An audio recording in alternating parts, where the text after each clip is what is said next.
This is rjcarbone, and you're listening to BD4. Anthony for three. Bang! That one goes down. This one by Mattingly. Oh, hang on to the RJ Barrett does it again from downtown. He is just tearing the Orioles apart. It's good. Randle gets the bounce, and he ties the game. Houston ducks under. Got it! With 8 left. Up and ran. Slam the other way for Aaron Judge. Penetrates, creates, and showing some dexterity as well with the left hand. Yankees win. The Yankees win.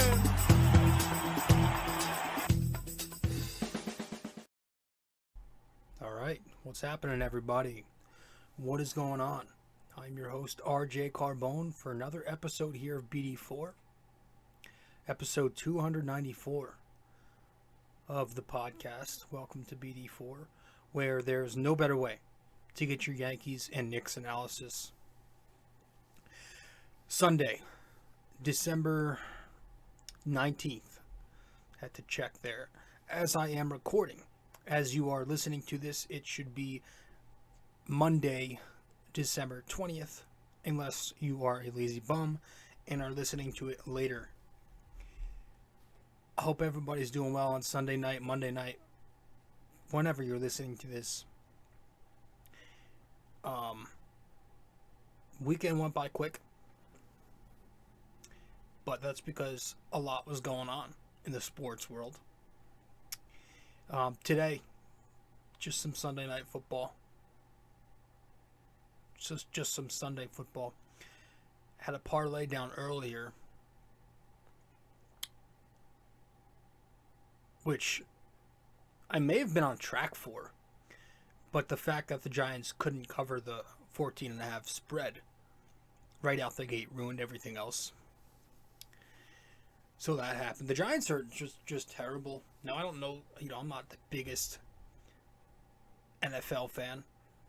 I consider myself more of a casual fan of the New York Giants. I do watch the games, but I don't really invest my time into them outside of just watching the games like I will with the Yankees and the Knicks.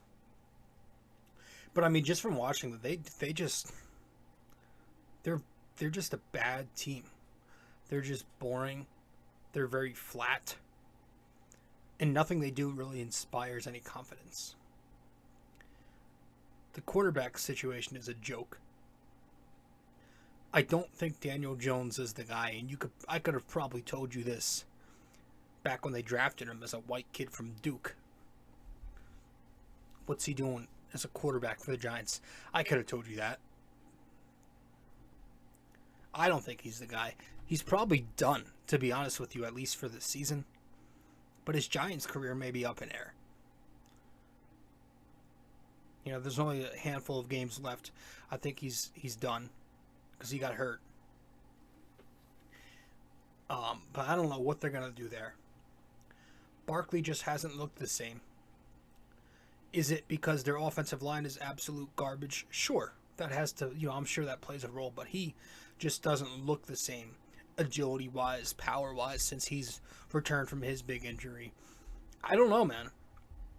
And I'm not going to let you know. I know they have some decent receiving talent. I'm not sure. From what I hear, Galloway is always hurt, so he's not worth that contract. I think people are falling out of love with Ingram, if they even were ever. Shepard, I've heard some good and bad things about him, but I just don't think it's a very good team. I don't know too much about the New York defense, to be honest with you. But yeah, watching them tonight, or earlier today, 6 points, another game. How many touchdowns has this team scored in the past 3 weeks? I feel like ever since I've been watching them, these past 3 weeks, rather, they just don't fucking score touchdowns. I don't remember the last time their offense scored a couple of touchdowns in a game. 6 points today. A couple of weeks ago, I don't think they scored a touchdown. It was like the game when Joe Judge, who's also getting a ton of heat, he elected to kick for a field goal at the very end of the game, and they missed. And it wasn't even a close game, just for the fuck of it. It's like he wanted them to kick just so he could cover his spread, or he had something for fantasy. It was a weird decision. But yeah, they aren't scoring touchdowns. Their offense is garbage and just a bad team. Saturday, I spent a lot of time watching the final fight card of the year, the final card of the year for the UFC. It's always sad. I remember watching last year's final card. But the good thing is, unlike every other sport, UFC is year round. So the longest you're going to get is a break like this, where we're gonna be without it for a couple of weeks. Late January is the next pay-per-view event. There may even be a few fight cards early January to mid-January. But yeah, it's only a couple of weeks, so I think like 3 or 4 weeks. But I spent my Saturday watching Vegas 45, Fight Night 199. And it was a good card. It was a very good card. The prelims were pretty good. Didn't know a lot of those names, but they were pretty good to watch. I had a parlay going for that. The really good fight was that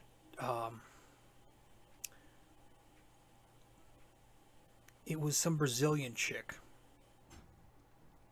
against an American. Man, was she Brazilian? Amanda Lima was fighting somebody that got the fight of the night. That was a good fight, but there was also another fight I had money on that I won. Man, I'm forgetting all these names now. But there are some really good prelim fights leading up to the 2 main events. Of course, I picked now to forget. There was a lot of finishes, a lot of knockout finishes. But the couple of main events were very good. I did not expect Stephen Wonderboy Thompson to be upset like he was against Muhammad, who's good, very good. And they were talking to him in the press the interview in the octagon after,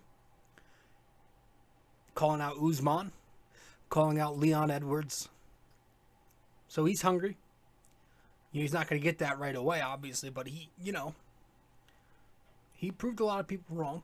I really had my money on Wonderboy. He was the favorite.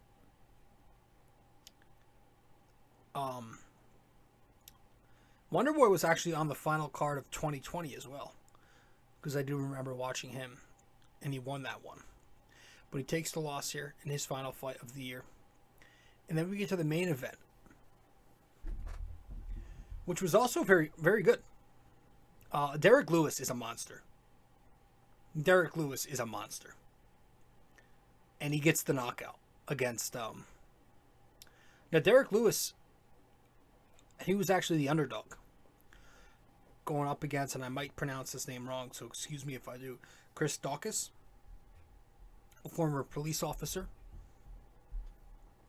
Lewis made that joke about Rodney King heading into the fight, which I found pretty funny. But yeah, this dude's a monster.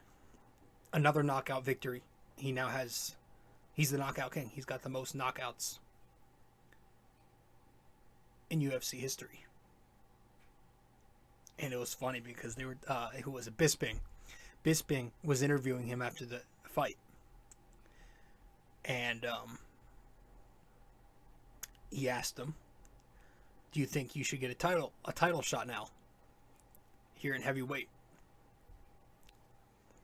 And he was straight up. He was honest. A lot of the guys like to have that bravado and, they have that ego. They want to, say something like an alpha male. He goes, no, I don't want a title fight because I can't go all 5. And I'm paraphrasing. It's like, unless they change the rules to 3 rounds, there's no way I'm going all 5. So he's straight up.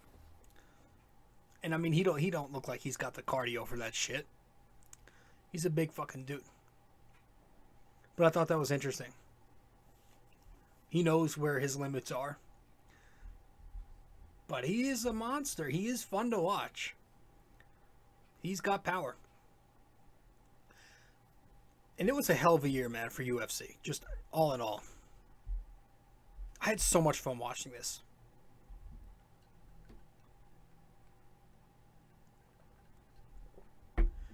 I mean, for somebody who is pretty new to the game, I hopped on during lockdown 2020. Didn't know much about anybody other than, that Conor McGregor guy. Excuse me, that Conor McGregor guy. But now, I've got favorites. I've got guys I like to see lose. I've got, I know I've learned so much about this thing just because I've been glued to it every single Saturday night. I bet on these things. Granted, I'm not very good. But, I do, I am glued. And this, again, I'm new, fairly new, but I do know the history of UFC, and I do know a lot about what happened in the past, and I know a lot of history. And a lot of people, not just me, people who actually have watched the sport are calling this year the best year the UFC's ever had, and I wouldn't disagree. Just the amount of, we got new champions, we got people maintaining the belt, we've got fighters coming on the up and ups, decline of a lot of people, some good rebellion story. It was a really good year. The pay-per-views were absolutely electric, and it felt like they got better at times. And the fight cards, a lot of sleeper cards, there were very few duds. But there were so many fun storylines to watch. You had Usman Covington. Usman just solidifying himself as probably the best pound for pound fighter in the game. Izzy Adesanya had a hell of a year. Probably not too far behind. I got to look at the rankings. But I'm sure he's right there. In terms of pound for pound. You had the Dustin Poirier's story.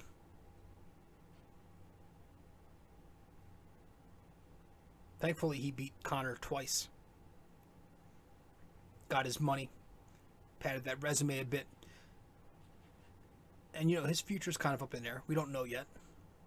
But I actually think I saw something he posted on social media today. It was kind of a good sign that he's ready to go back and make that title run again. So that's a positive sign if you're a Dustin fan. And Oliveira also solidifying himself as one of the best. He's on a hell of a run right now. I don't remember the last time he's lost a fight. One of my favorites, Thug Rose Namajunas. She's a beast. She might have won. She won Fighter of the Year, I think, for women's. She beat, obviously, Weili twice. The first one was so emotional. It was so cool. The second one was more of a grind, but she got it done. Now she's a champion. Obviously, we have the Juliana Pena upset against Amanda. Maybe the greatest upset in UFC women's history. Maybe the greatest upset in UFC history. There are a lot of them. There are a lot of stunners. You think back, GSP versus Michael Cera. You got the Rousey, Holly Holm upset. You've got the Bisping one. And there are a couple others too. Even in combat sports, look at Tyson. Who was he facing? Buster something. There's a big upset there. So there are a lot of them, but this one could go down as at least top 3 in combat sports. At the very worst, top 3. You could, I wouldn't be shocked, if this was labeled as the best upset. Because it was, it's Amanda Nunes, the Lioness. She's the greatest woman fighter of all time. You can rival Valentina in there, who's also one of my favorite fighters. Valentina is a monster. Gotta love Valentina. Shevchenko, she's probably right there. You can make a case that she's the best. And a lot of us want to see her and Amanda go at it for number 3. Which could happen. But now that Juliana upset Amanda, who knows? Who knows what the future looks like for Nunes. But I love Valentina, man. She's a monster. She had a hell of a year. I think she's actually the number 1 pound for pound fighter currently in women's MMA. Rightly so, with what she's done this year. Just a badass, a perfect... She's the definition of a martial artist. My parents were actually watching that movie with her last night, Bruised. I might have to check that out. It's with her and Halle Berry. We have the story of the first Mexican champion in UFC history, Brandon Moreno. Good storyline there. He's on one of the upcoming fight cards, or pay-per-view events, rather. Conor McGregor's decline continues. After that win against Cowboy in 2020, has not really done anything. So it's going to be something to follow in 2022. When he returns, who he faces. He wants Oliveira. It's going to be a money fight. Normally I would say he shouldn't get that. But, it's probably going to make the money. You never know. It's going to be a draw. The final pay-per-view of 2021 was the biggest T-Mobile draw in a non-Conor event. That's what Dana White said in the presser.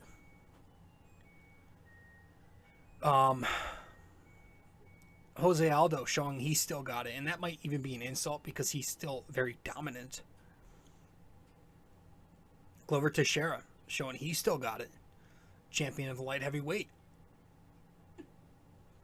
How old is this man? 36? I got to see the Diaz brothers fight this year. We saw the Lawler fight. We saw Nate Diaz versus Leon Edwards, and he was just taking hits, and just staying in there. They're very exciting, win or lose. We have the John Jones drama. It's unfortunate. Masvidal had his ups and downs this year. We had the Petr Yan and Aljo Sterling fight, where Aljo is now the paper champ.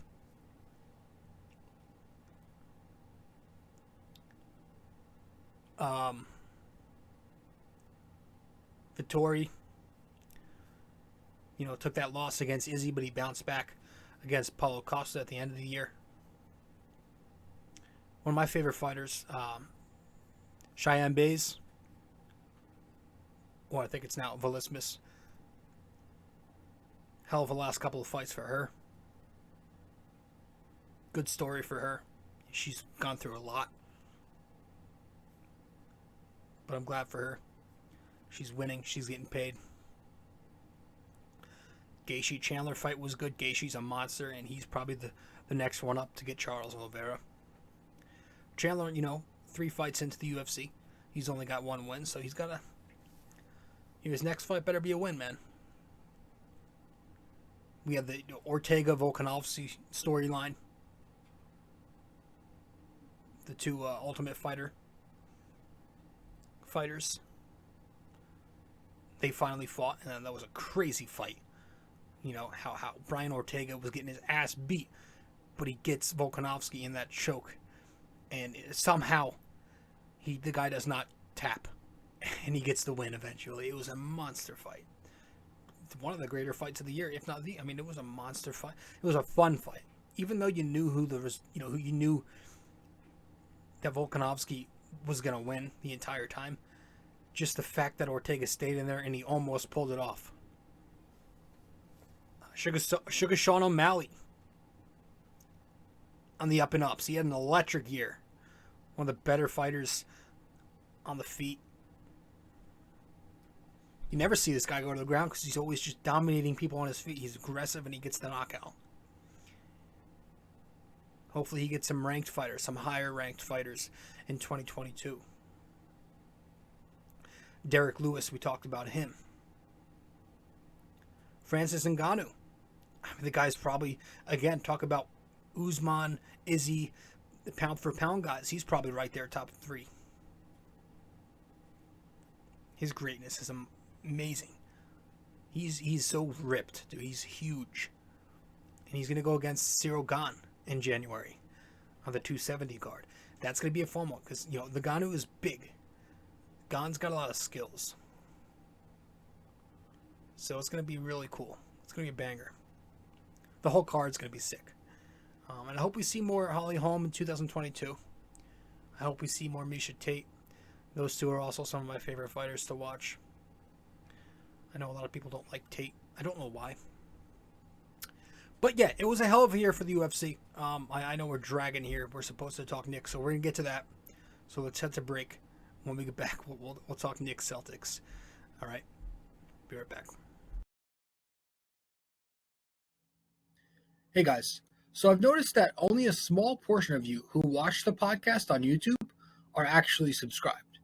So make sure the next time you go to BD4 on YouTube, if you feel like subscribing, do it. This way it'll help the channel grow, reach out to more audiences, more Knicks fans out there, more Yankees fans out there, MMA fans, sports fans in general. Just whenever you watch BD4 on YouTube, be sure to subscribe to help us grow. So if you guys want to follow me on social media, be sure to do so right now. I'm on Facebook at rjcarbone, and I'm also on Instagram at rjcarbone. Once again, if you want to find me on Facebook, that is rjcarbone. Instagram at robjcarbone.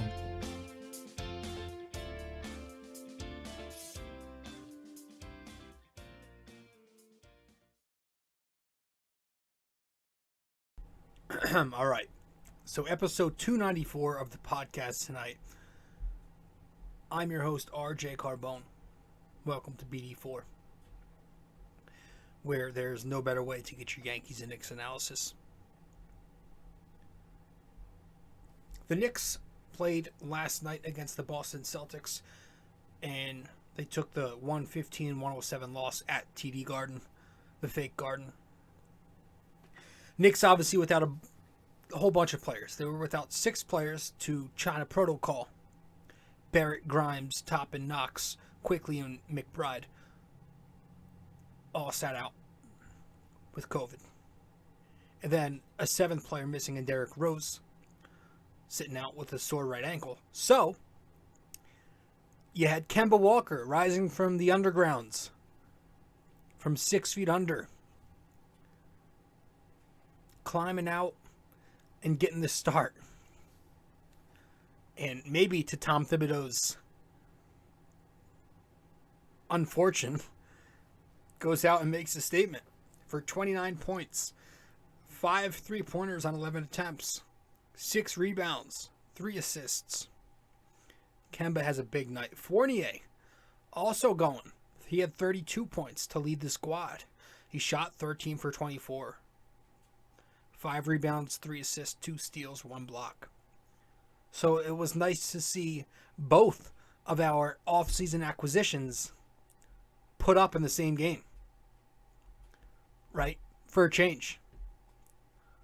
We don't get that much. We haven't gotten that much at all. In fact, in 19 games together with Fournier and Walker, this was just the 3rd time where each scored 15 plus. So, yeah. It was good to see them two going. The first half of this one, the Knicks offense picked it up later on. You know, Kemba was obviously establishing himself early. Fournier had 17 of his 32 in the first half. But the Knicks were having issues stopping Tatum, stopping Brown, and when the Knicks started sending doubles onto those two, it was guys like Peyton Pritchard, who had 16 points, just canning open 3-pointers.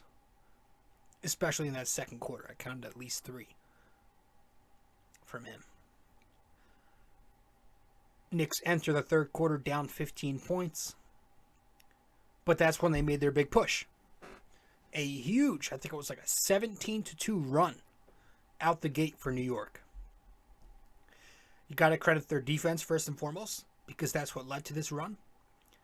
And it felt like last year for a moment where Nerlens Noel was leading us in the paint. He was just a menace down there, blocking shots, altering shots, forcing Boston into some terrible shot selection because of his defensive presence down there in the paint. leading to transition baskets. He had Walker running the offense still. He was doing a nice shot playmaking, but as I said, in transition, the Knicks were running. Kemba had that pull-up triple in transition that gave the Knicks the 70-67 lead midway through the third. Boston had a call timeout. Fournier was scoring off the dribble. Randle, he was getting to the line. The Knicks outscored the Celtics 41-24 in the third quarter. But then the fourth quarter comes, and the Knicks run out of gas. Not enough depth. We get sloppy with like 4 or 5 turnovers in the second half of the fourth quarter. Early shot clock bricks. Second chance opportunities for Boston. Robert Williams put up 15 and 8. Josh Richardson put up a big game. He couldn't be stopped late. He was killing us with his jump shooting. He scores 12 points in the fourth. It's always a random. He had 27 points off the bench to lead Boston. Always a random, man. Tatum and Brown combined for 48 points in the starting lineup. But, in the end of the game, they had a shot, the Knicks did. They were in it, but who was it again? It was Julius Randle's garbage once again that hurt us. Let's just be blatant here. Those last couple of possessions from Julius, straight garbage, straight up bricks. Really, just a shocker, right? He also had 4 turnovers. Not only did he shoot 6 for 19 to get his 20 points, he had 4 turnovers, just killing the rhythm. Whenever he had those turnovers, it was the worst timing. But the 2 late possessions from him were just egregious. So much to a point where I'm not even going to really recap much else. I just want to talk about this briefly, and then we'll get into the episode because I have a couple of interviews, or I have a couple of guests coming on the show, and we're going to play that. Get to that in a few minutes, where I think it's my cousin Aunt and I, and my buddy Leo from down the street. We're going to talk about some UFC, some of the boxing events that happened last night with Jake Paul, and we'll get to that in a sec. But Randle's garbage hurt us. And it's every fucking time. It's every time with this guy. And I'm getting tired of it. Who's not tired of this shit? Sorry, I got the wrong team. Obviously it says Rockets on the screen. That's meant to say Celtics, but if you're listening, it don't matter. But yeah. He was bad. He misses that open 3-pointer where it's like 3.5 minutes left in the game. The Knicks are down 5 points. He gets a wide open 3.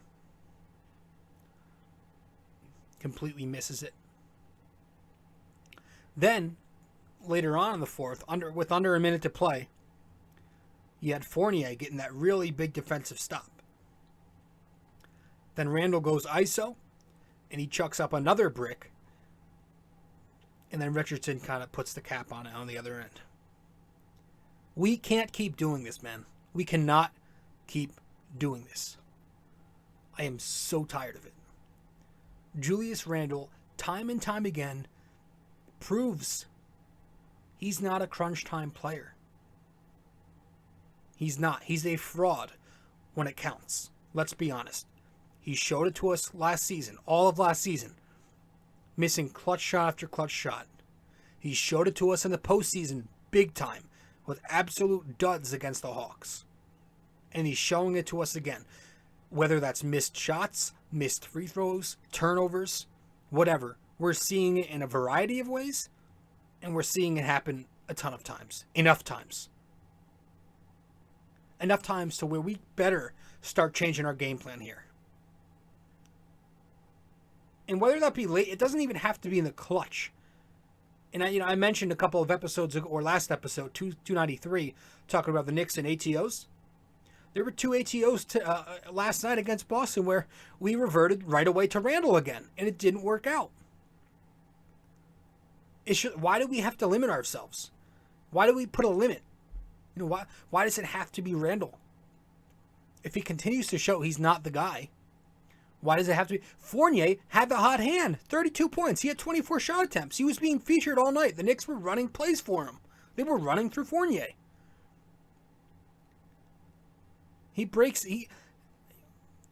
For all we know, for all Fournier knows, the Knicks play Boston every game for the rest of the year because he kills them. But he was on fire.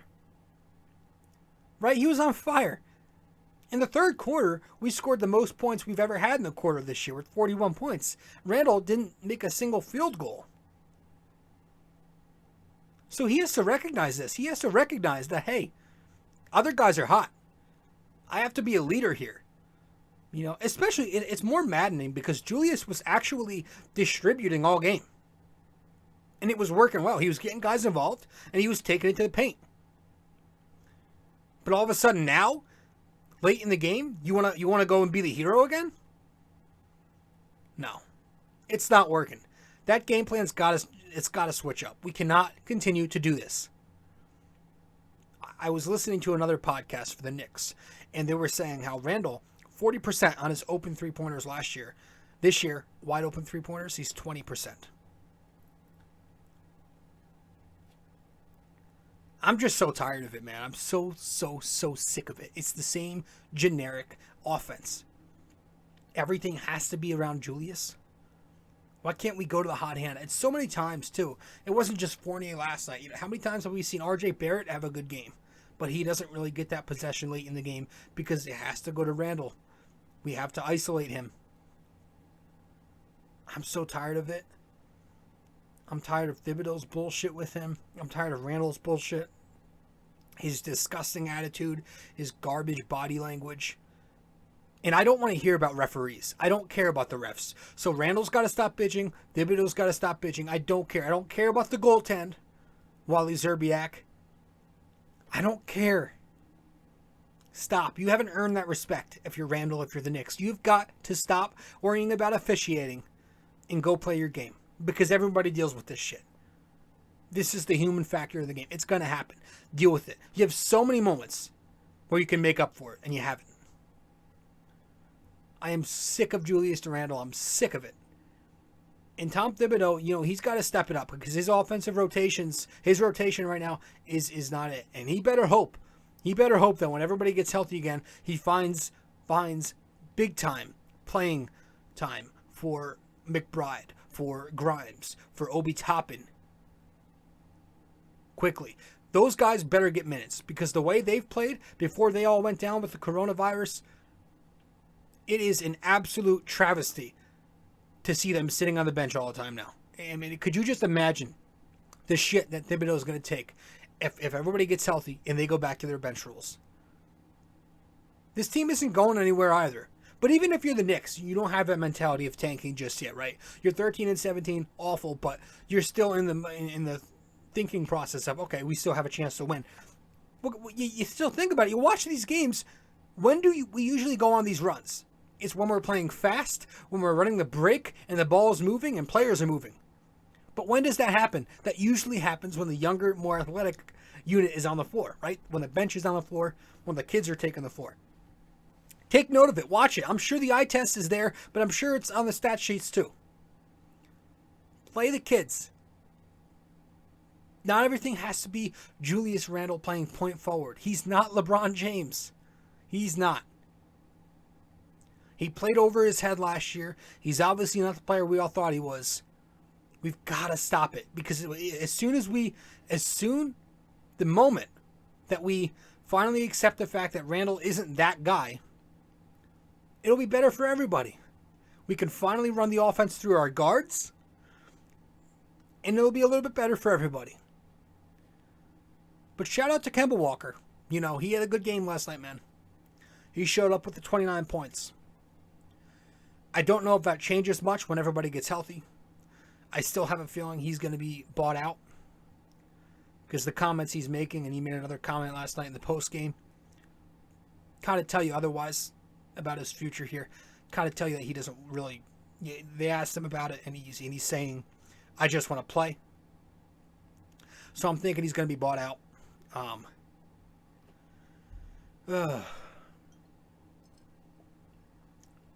And here's the thing. The whole thing about Kemba being benched, I've mentioned it before. Stop thinking with your freaking emotions. Scapegoat this, scapegoat that. We love that victim mentality, don't we? We love a good victim story. It's the younger Knicks fans. They've got this beta mentality. All of you guys. You love a scapegoat. You did the same shit with Fizdale. It was a joke. He wasn't playing well. His defense, he's too small, man. You see him try to go around a screen.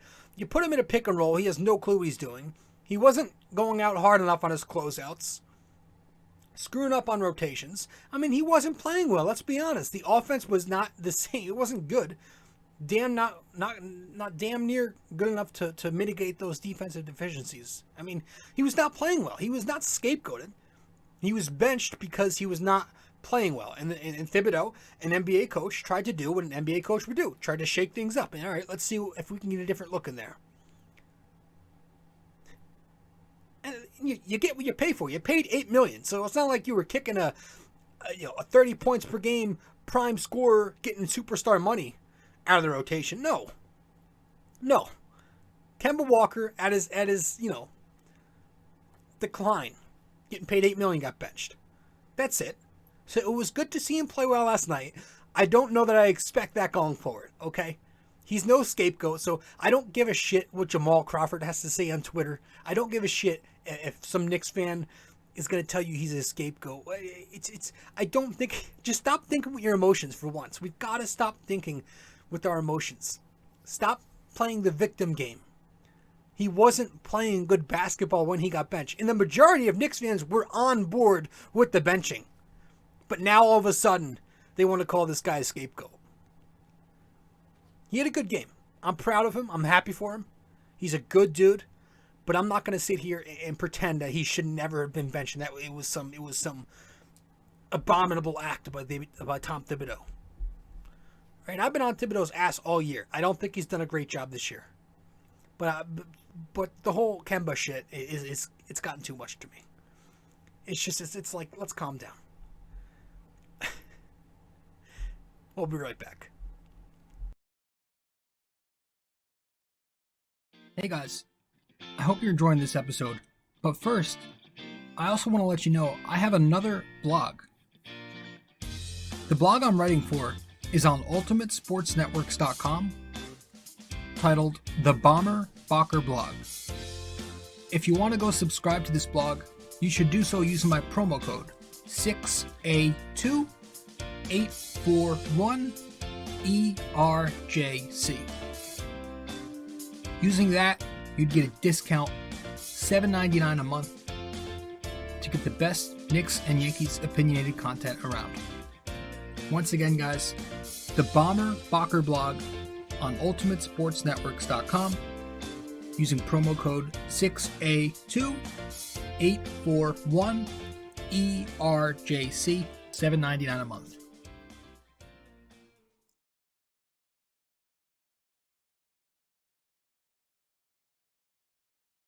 A custom wall tapestry is a surefire way to uplift any room's aesthetics with a personal touch.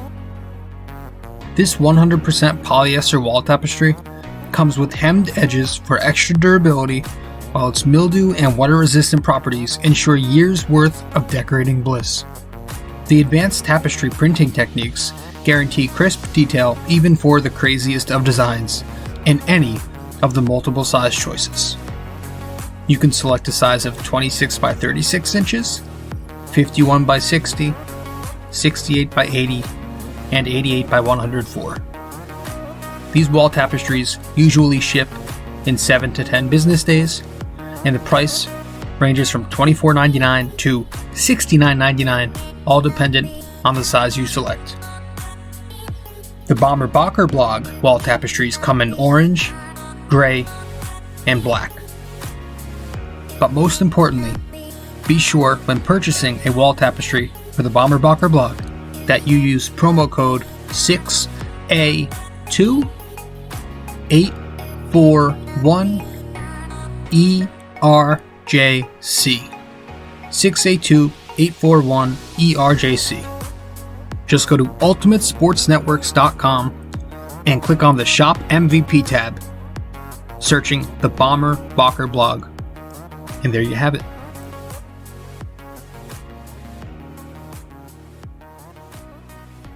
All right. So, real quick, before I get you guys to this episode where Anthony, Leo, and I discuss UFC and boxing with everything that happened last night, there are these Eric Gordon trade rumors going on. I don't know how concrete they are. I just read a couple of articles from a blog, so it might not have been legitimate news. But, it's the case of a classic rebuilding team in the Houston Rockets looking to offload a veteran contract. Gordon turns 33 years old on Christmas Day. So, he's getting up there in age.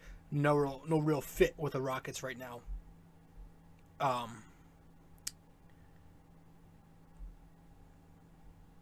And, apparently Derrick Rose, when I was reading this article, was one of the Knicks who advocated for Eric Gordon back when he first got traded here in 2016. I was reading that they played AAU ball together in Chicago. Apparently one of the better backcourt duos in that AAU league. But he's, apparently Derrick Rose is currently also advocating for the Knicks to get him. I don't know how, again, true that is. But, with Kemba Walker probably out the door, with Fournier's inconsistency, Randle's big drop-off, this is possibly a good idea. I don't know. Technically the Knicks are, I think, top 7 in three-point shooting in terms of makes, attempts, and percentage. But, watching this team, it certainly wouldn't hurt if we had shooting, if you were to replace one of the dead weights. Because the Knicks are bottom tier in scoring still. They're still just 23rd in points per game. That may have changed. Because these stats I read were entering this Boston game. But, Gordon's a 48% shooter this year. He's 43% from three-point distance on 5.4 attempts. He's scoring about 15 points per game, 3 assists. And I know heading into the Knicks game on Thursday when they play the Rockets, he had a stretch where he scored 20 points in 4 of 5 games during that Houston hot stretch. So, he could definitely provide some scoring, some shooting as a wing who could play the 2 and 3. But, he is...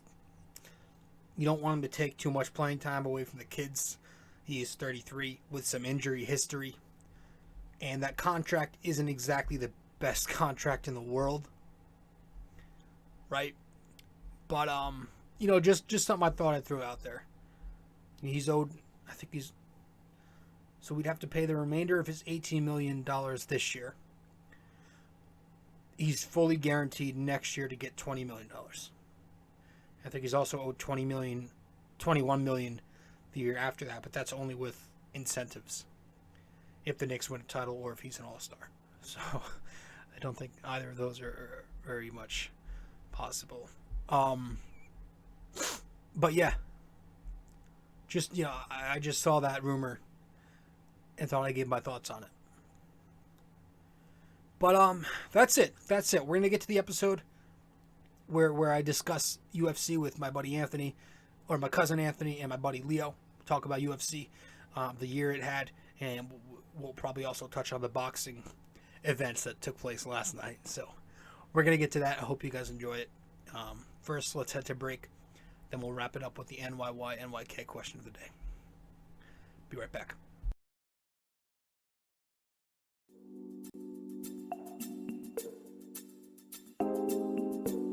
So BD4 is on so many platforms to listen to.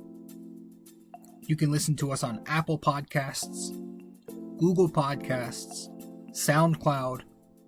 You can listen to us on Spotify. You can find us on our sponsor, Anchor, and many other listening platforms as well, wherever you get your podcasts. But we are also available to watch on YouTube. So if you want to watch us on YouTube, go subscribe there. But if you prefer to listen to us, again, many listening platforms.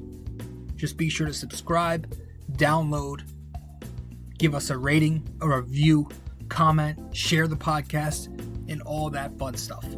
This is BD4, where there's no better way to get your Yankees and Knicks analysis. All right, so last time out for the NYY-NYK question of the day for episode 293, our question was, when was Madison Square Garden, the current one, first built? When was the current Madison Square Garden built? And the answer to that question, you could have just said the year, but you didn't have to. You didn't have to name the entire date. But February 11th, 1968, the current MSG was built. The current complex, 1968.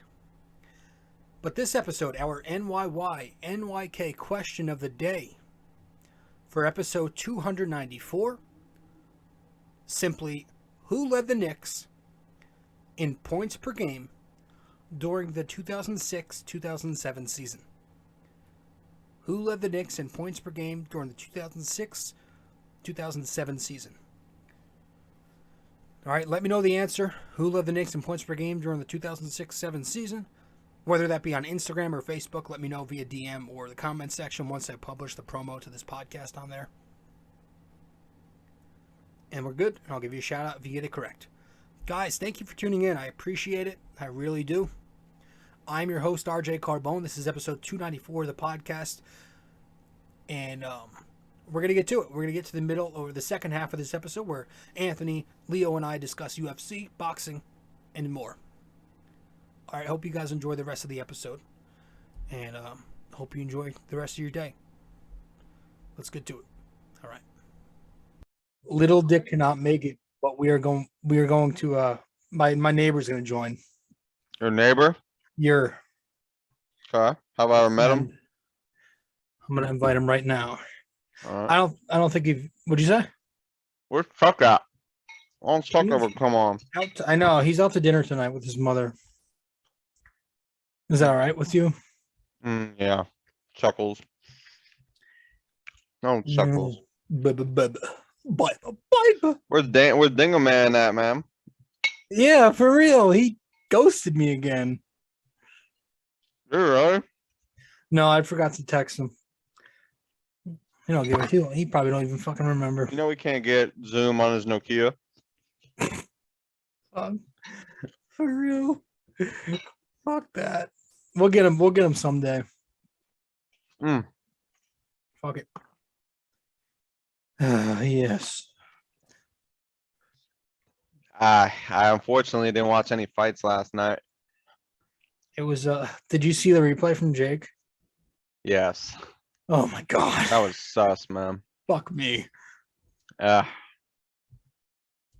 was sus. Fuck me. I was so fucking triggered. Did you bet money on it? I was gonna, but I didn't. Hey, Leo. I did last time. Yo, What up, Leo? what up, What's up, homies? dude? What's going on, bro? This is my What's up, cousin what's up? Anthony. Nice to Anthony, meet that's you, my Anthony. neighbor, Leo. What's going on? Not much, man. About to watch this football game. Who's playing right now? The 8:00 game. Bucks Saints. Who? Saints? Bucks. Who? Saints Bucks. Oh, Bucks. I thought you said fuck the Saints. No, the Saints versus the Bucks. Yes. Okay. Oh, dude, that fucking. He's a Dallas fan, Anthony. That Cowboys Giants game, man, was rough to sit Who through. won that? Dallas. I mean, who else, bro?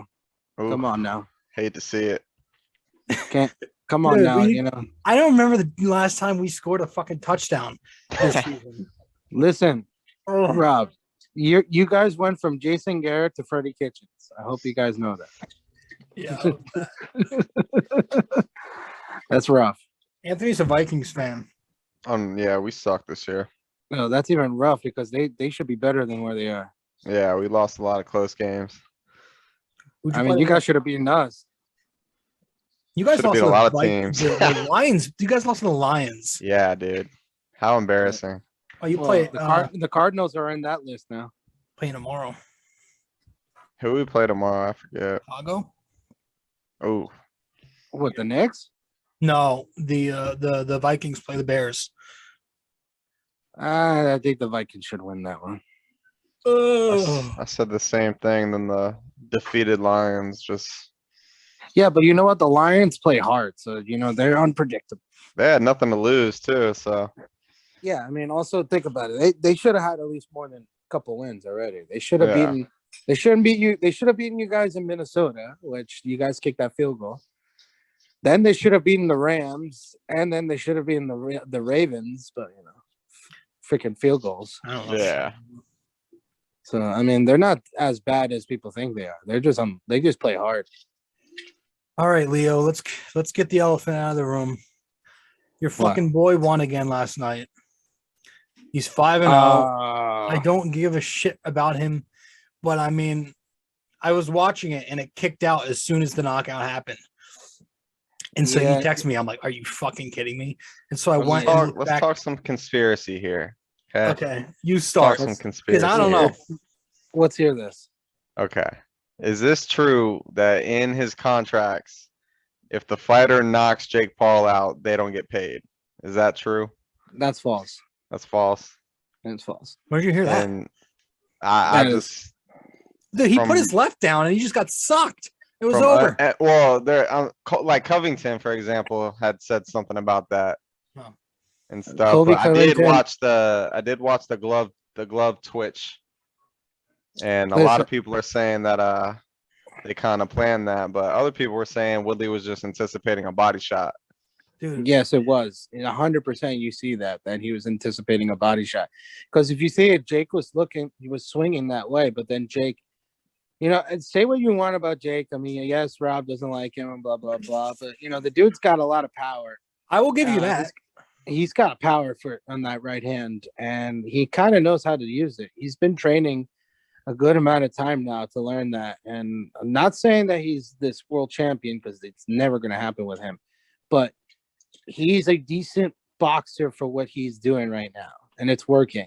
All he's just doing right now is promoting the shit out of himself and promoting the shit out of the fights. I mean, who can he fight now? I mean, Tommy Fury could happen again, but the thing is, I don't know, because like Tommy Fury, I think now people, in my opinion, are not going to want to see that fight, because he kind of embarrassed himself by the way that he got this fight nearly got postponed to get him to Tyron Woodley this fight, because he apparently hurt his ribs, and then he apparently had like some respiratory virus or whatever, RSV or whatever, which I had it and it sucks, but I went to work and I was fine. So I think it's just a bunch of hoopla. I just think Tommy maybe wasn't really entirely ready to fight Jake, and honestly, he probably would have lost that fight.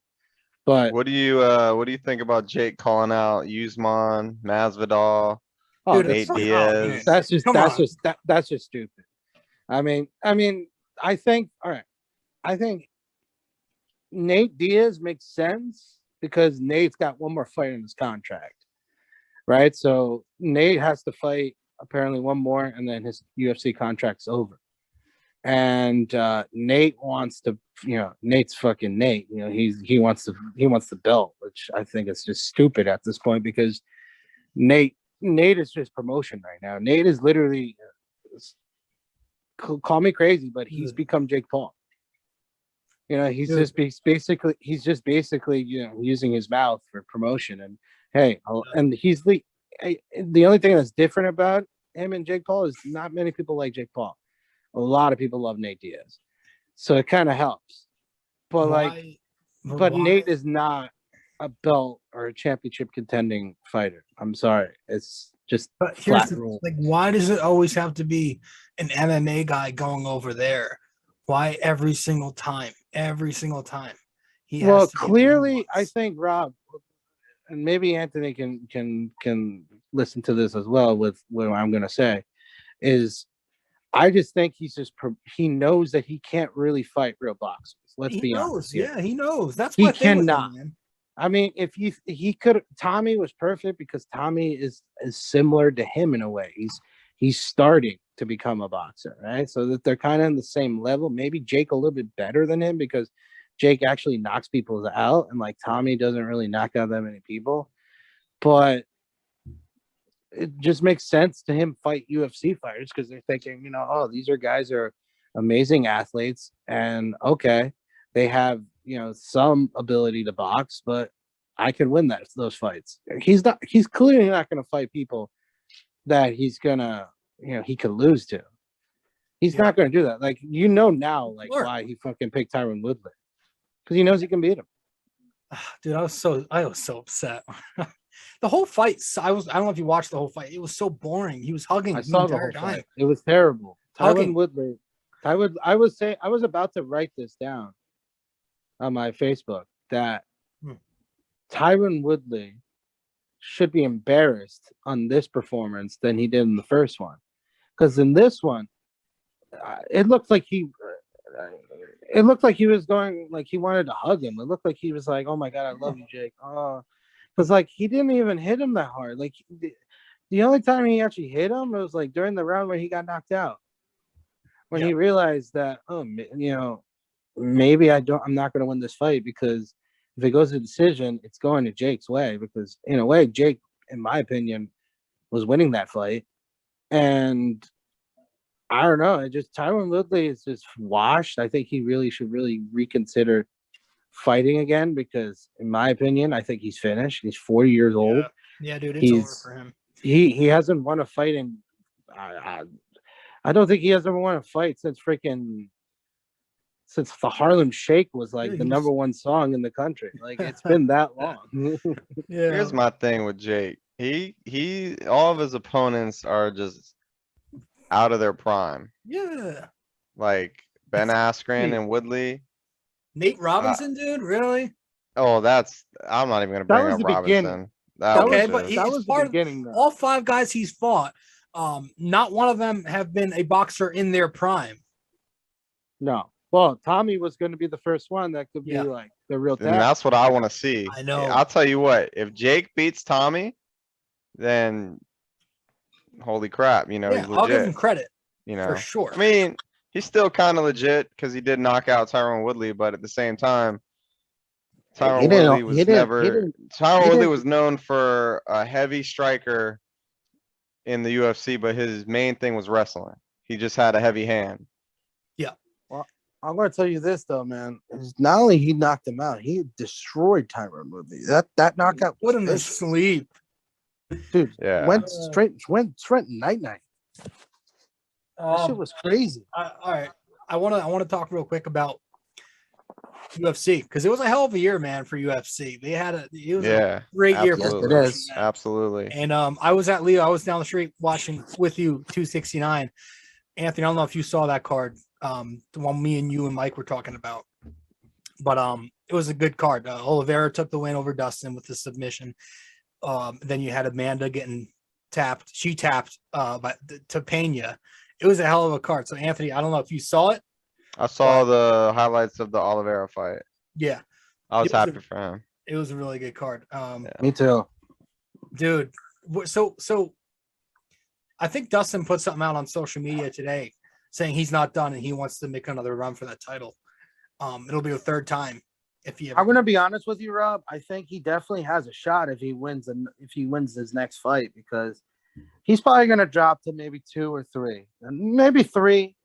Because, he might drop to 3 or 4, because I think number 1 would be Gaethje, 2 would be Bernil Dariush, and then 3 would probably be between him or Islam Makhachev, which I think, the winner of that fight, the winner of Bernil and Islam will probably be the next guy up against, obviously Gaethje would get the title shot right next.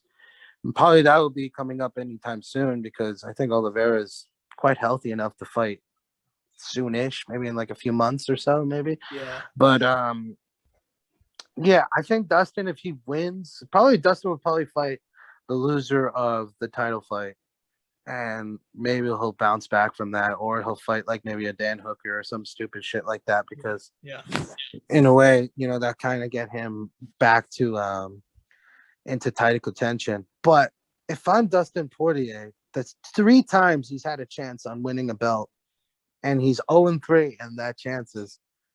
I kind of see why he's kind of like at first was like, what, do I want to do this again? Because he's in his mid 30s to late 30s, He's been in this sport for a long time. He's taken a lot of abuse. That title fight, I mean, Anthony saw the highlights, so he could say this as well. I don't know if he sees it the same way I do. But seeing that fight, the first round, yeah, you could say Dustin did pretty well, but then Oliveira just caught him in wrestling, which was kind of surprising because Dustin's a great wrestler. He's a great grappler. And he just got completely dominated in that. It wasn't even close. And then Oliveira just knew right away because he's so fucking smart He's as a also fighter. black belt in jiu-jitsu, Oliveira. Yeah, and how smart he is because it's similar to like the Chandler fight when he fight for the belt. Chandler was like very similar to what Dustin was doing. He was just going very aggressive and trying to knock him out. And then Oliveira just realized, all right, this guy's doing this and that, so I think I just have to attack him here and there and good night. Which also shows you how great Oliveira is as a fighter. But Dustin already got mauled in all 3 title fights. It wasn't even close. He's already had himself a great career. He got his money with the 2 Conor fights, so he's made the bank. He could probably easily be another one quits. coming up too. He could easily call it quits if he wanted to. But I think he's got one more run in him. See if he can get it finally. I could see it, but I don't know. I think it'd be what do you hard. think, Anthony? I think it would be hard if he made one more run, to be honest. Yeah. I don't see him beating Islam. I don't neither. see him walking through Gaethje. I think he can beat Gaethje, but at the same time, Gaethje's an animal, cardio machine, great striker. So I would have to, hope that Dustin could out-grapple Gaethje, but I mean, Islam, I just don't see him beating. Yeah. It was and then the other one on that card, Amanda getting she didn't look like she had it. She didn't look you could see the look of concern on her face if you were watching. Rob, just remember this, and I think people forget about this, and I kind of had to revisit this because I was kind of shocked, like as everyone was, how Amanda just got annihilated. Don't forget, she had COVID, right? Yeah, she had COVID.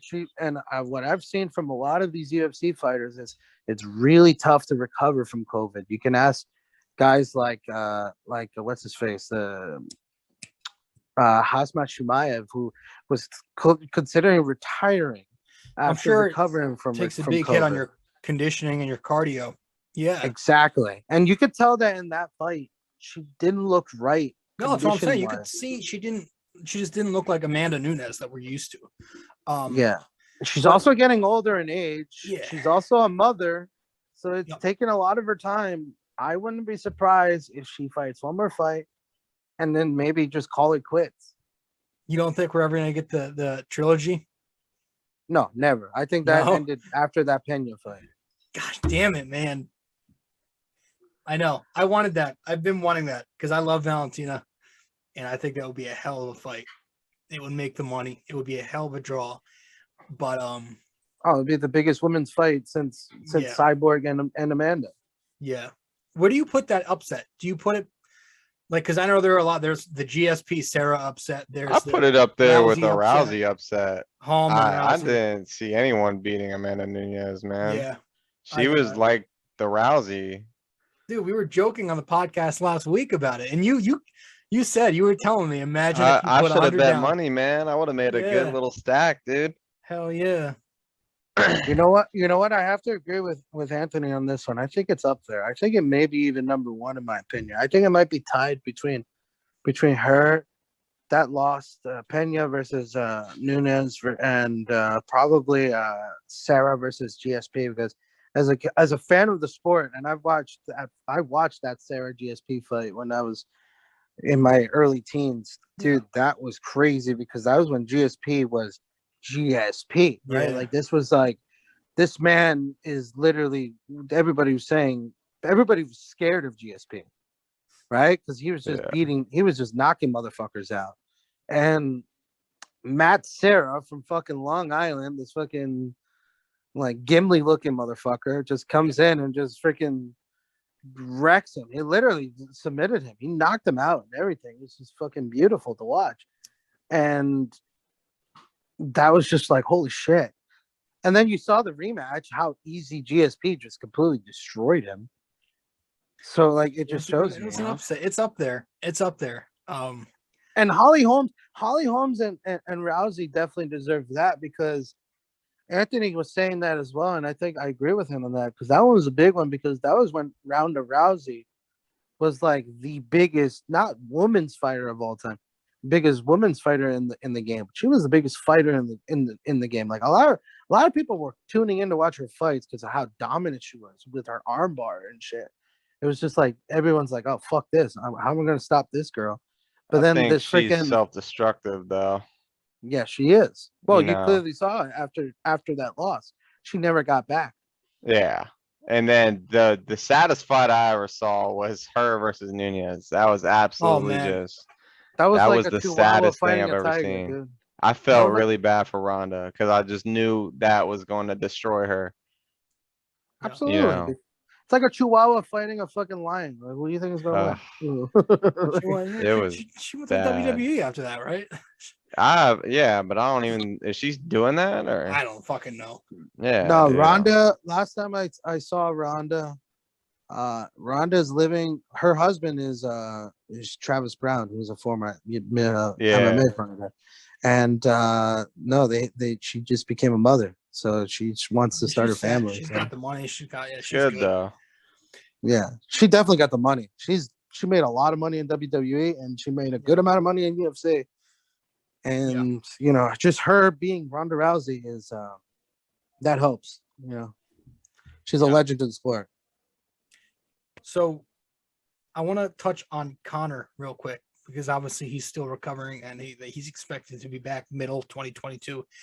Do you think he's just done from here? Do you think he's ever going to have another shot at a title? Do you think Dana will eventually just do it because it makes the money? I think he will for views. Yeah, for the money. If we're talking about from a sports perspective, I don't think going he back should and just forth get with it. Oliveira on Twitter. I don't think he should just get a title shot. I don't think so. But for like money wise, yeah, I mean, absolutely, that'd be a big draw. He definitely has a chance of winning. I don't count Conor out. Like, he's a great striker, but you know, when he went against Poirier, man, it was one-sided. No, but you know what? I never count Conor McGregor out. Nah, because a lot of times he would surprise you, and you probably think this motherfucker still got it. In my opinion, the second Poirier fight was pretty close, because Dustin really had to do a transition where he had to do, you know, calf kicks, right? And that really fucked Conor up, and it still fucked Conor up, because in the end he broke his fucking ankle and two in the third fight, and clearly that does damage when you are freaking getting constantly kicked in 3 rounds that fight lasted, or 2 rounds. So that takes a toll on your body, and clearly he did not properly train himself for the third one with that. So, but in that second fight, Dustin was in a lot of trouble. You know, he was in a lot of uncomfortable situations in that fight. And I thought, going into that, I said, you know, Conor definitely could knock him out. I just thought Dustin did those calf kicks, really saved him, because then Conor's defense just got, you know, weaker and weaker. I would like to say he got a shot. It'll be really tough, because that division is so fucking stacked now. Yeah, that top 5 is just ridiculous. Like, you got, you know, Oliveira, you got Gaethje, you got Bernil Dariush, you got freaking Islam Makhachev, you got Dustin Poirier, you even got fucking Dan Hooker in there. He's still fucking dangerous.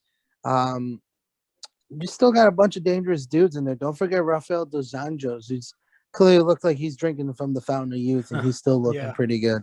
Yeah.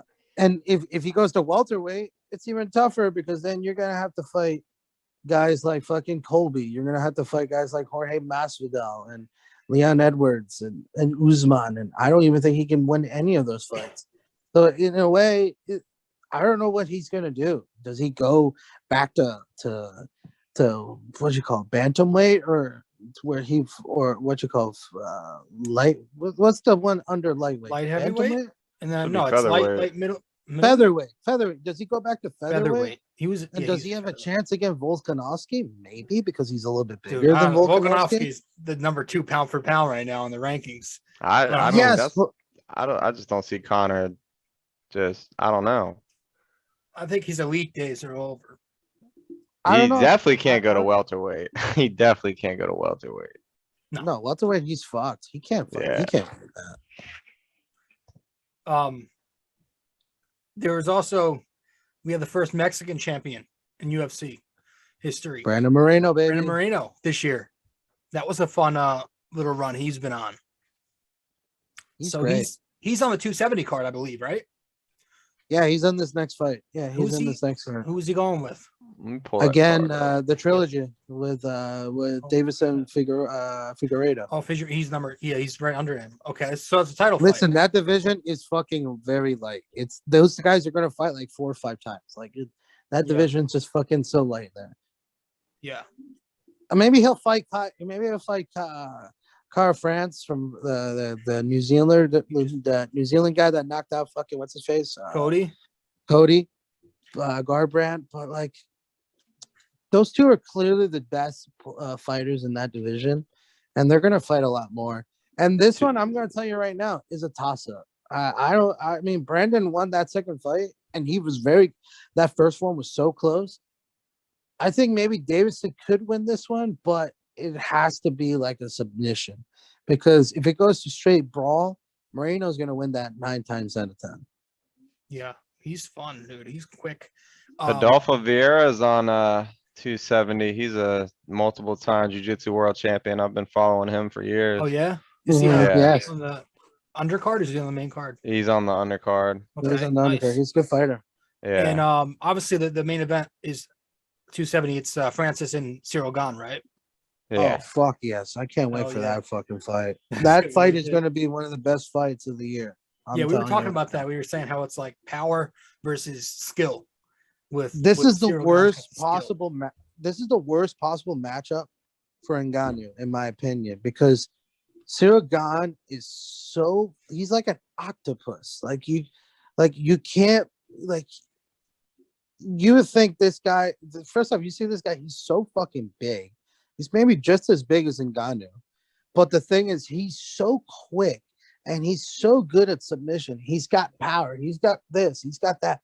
Ngannou's known for one thing, obviously. He's so fucking strong. So his punches are like getting hit by a fucking sledgehammer. But the problem is, Ngannou can take that because obviously, look what he did against Derek Lewis. Derek Lewis is the greatest heavyweight knockout artist in UFC history. Another one last night. and he fucking destroyed Dukakis. And what's his face? And look what he did to Derek Lewis. That just shows you like how scary good Cyril Gane is. And in my opinion, Ngannou hasn't fought since he fought Stipe.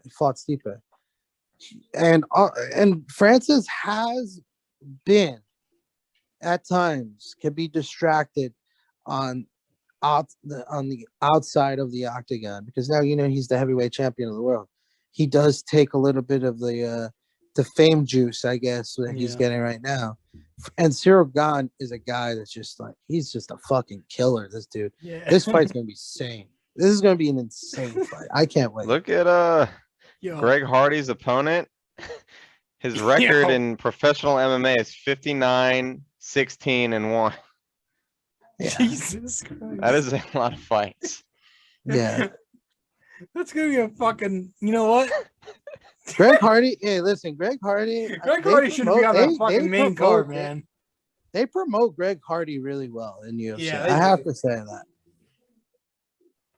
The man not only beats up everybody, he beats up people on and off the octagon. Okay? Just say it. Yeah, the no contest was his girlfriend. That didn't count. I was waiting for somebody to break the ice. I was trying to, but I don't know how to say it correctly. I don't know why he's on that. I don't want to be canceled. No one listens to this shit enough anyway. You're good. Oh man. But yeah, man, it was a hell of a year. I'm excited to see where the UFC goes next year. It might be even better. Rob, I have a Yeah. question for you. And Anthony, I'll ask this to you as well, from both of you guys. What was the best fight of this year? Oh fuck! Like my favorite personal. In your opinion, what was the best fight that you've seen this year? Oh, and we've man. seen a lot. So I really enjoyed the Ortega Volkanovski fight. I thought that was intense. Even though everybody knew Alexander Volkanovski had it, I thought that was insane. The fact that he was getting beat up the entire time, but he finally had him in a choke and he almost got him to tap, but he never tapped. I thought that was one of the funner things I've ever seen. So I might go with that one. I personally liked Covington Usman too. I thought that fight was pretty close, and I think that was the closest Usman's ever gotten to losing, being a title holder. Yeah, that was. Yeah. You could definitely pick that one. There have been so many good ones. What about you, Leo? For me, hands down, it's got to be Gaethje versus Chandler. That was fight of the year, wasn't it? That to me was the craziest fight I've ever seen. That's a good choice. I mean, that probably beats out everyone. Yeah, that was trending everywhere. I haven't seen a fight like that, like recent, like in a 5-year span.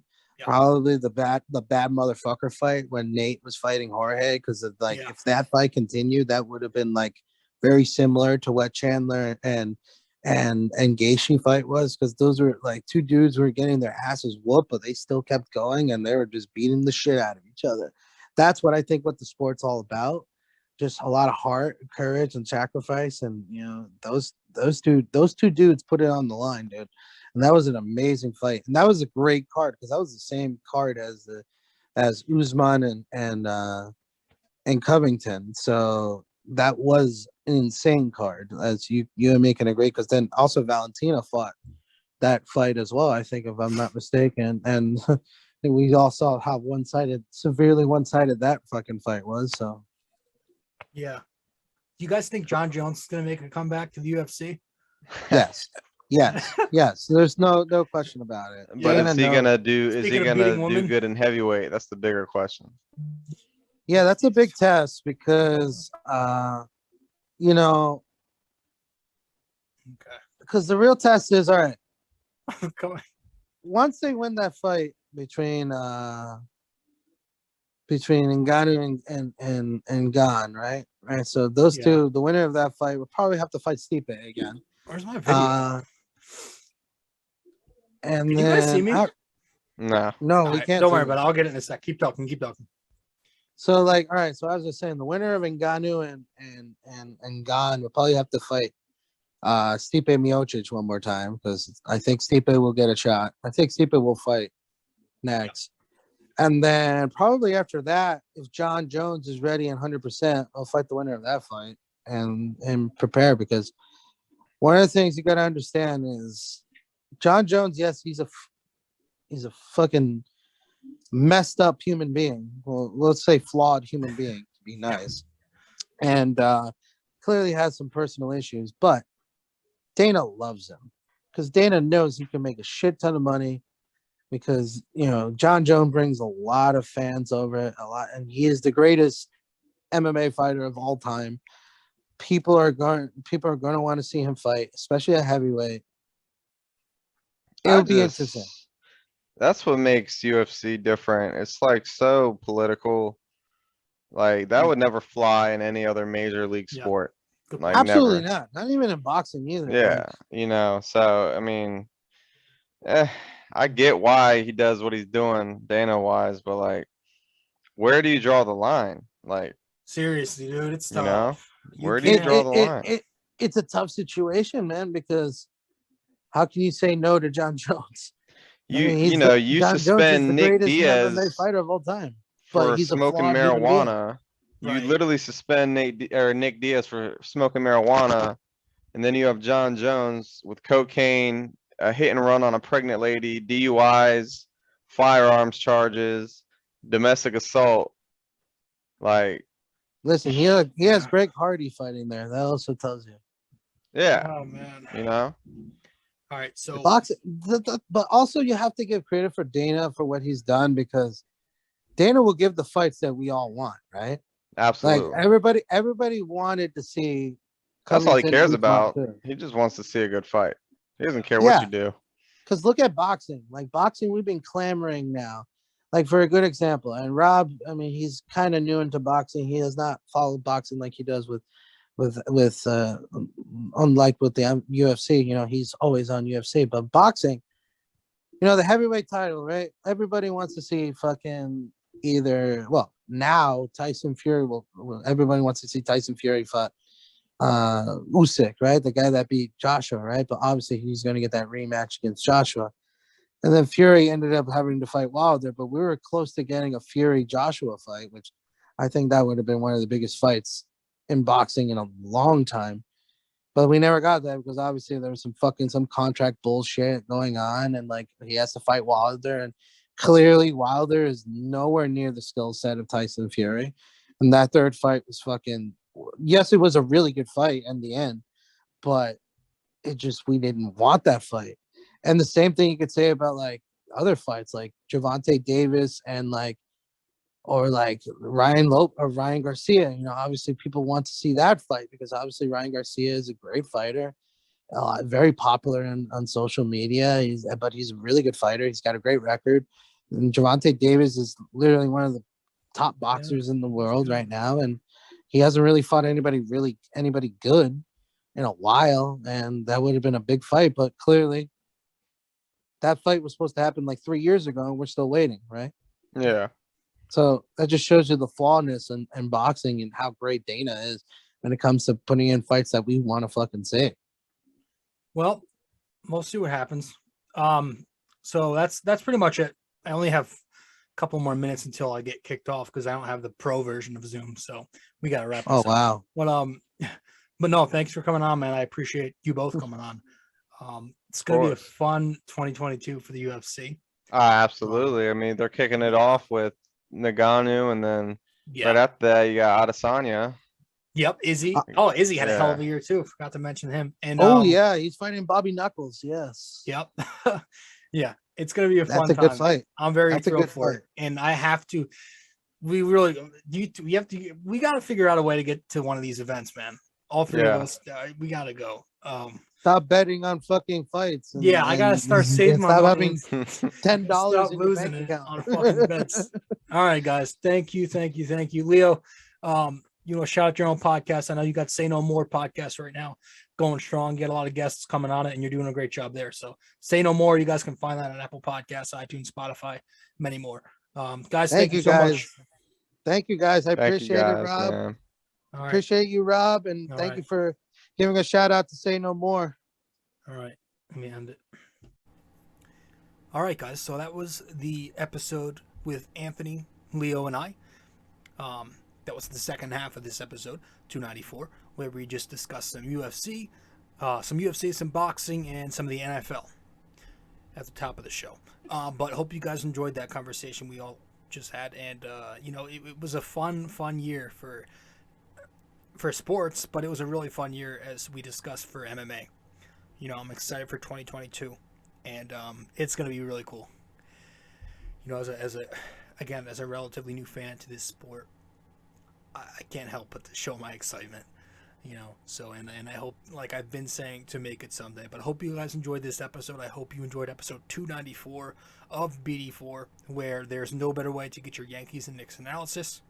Again, if you haven't yet subscribed to this podcast, we're on Apple Podcasts, Spotify, SoundCloud, Google Podcasts. You can watch us on YouTube. Follow me on social media, Facebook, rjcarbone, Instagram @RobJCarbone. Subscribe, follow, share with your friends, download the podcast, rate and review us on Apple Podcasts, comment on YouTube, like it, share it, all that fun stuff. Also, guys, I've got a blog. I work for ultimatesportsnetworks.com, and if you go to ultimatesportsnetworks.com and you search the Bomber Bacher blog, you'll find my blog, and my blog consists of, right now, Knicks articles. So if you want to subscribe on there, go and do that right now. But make sure if you subscribe to my blog, for the benefit of you only, use my promo code to get your discount. So if you go to ultimatesportsnetworks.com, search the Bomberbacher blog, and subscribe to that blog using code 6A2841ERJC, you get a discount, $7.99 a month. 6A2841ERJC for a discount, $7.99 a month on the Bomberbacher blog located at ultimatesportsnetworks.com. Guys, thank you for listening to BD4. Again, hope you enjoyed the episode. Hope you enjoyed my ranting on the Knicks at the top of the show. And then I hope you enjoyed the second half of the show where Leo, Anthony, and I discussed UFC, boxing, and some NFL. Guys, thanks so much for tuning in, and I'll see you next time. Ciao.